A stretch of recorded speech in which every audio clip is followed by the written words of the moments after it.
Despite temperatures of minus 14 degrees Celsius, members of the Kurdish diaspora gathered in front of the UN headquarters in New York to protest the attacks on Rojava.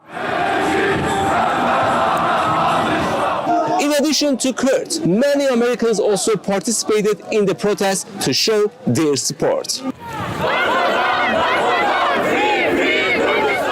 Let's talk to the protesters who expressed their anger at the UN and its member states for remaining silent about the attacks. So we're here today in front of United Nations because for generations we hear United Nations present peace, dignity, self-determination, human rights.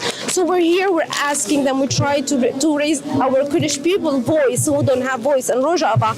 I just wish that they would speak up because that would lead others to speak up. And do you have any family in Rojava? I do. I have my aunt, my cousins, my sister-in-law.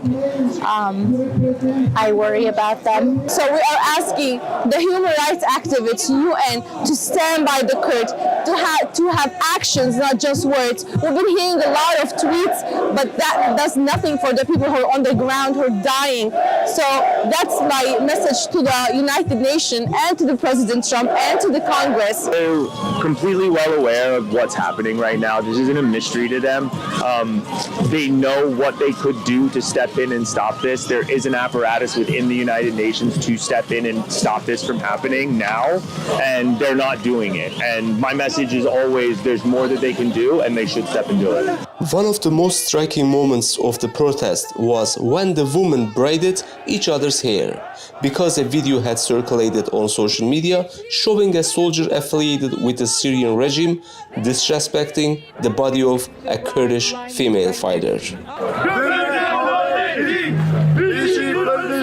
Despite the freezing cold, the protesters ended their demonstration in front of the UN after several hours. Sinan Tunçdemir, New York City.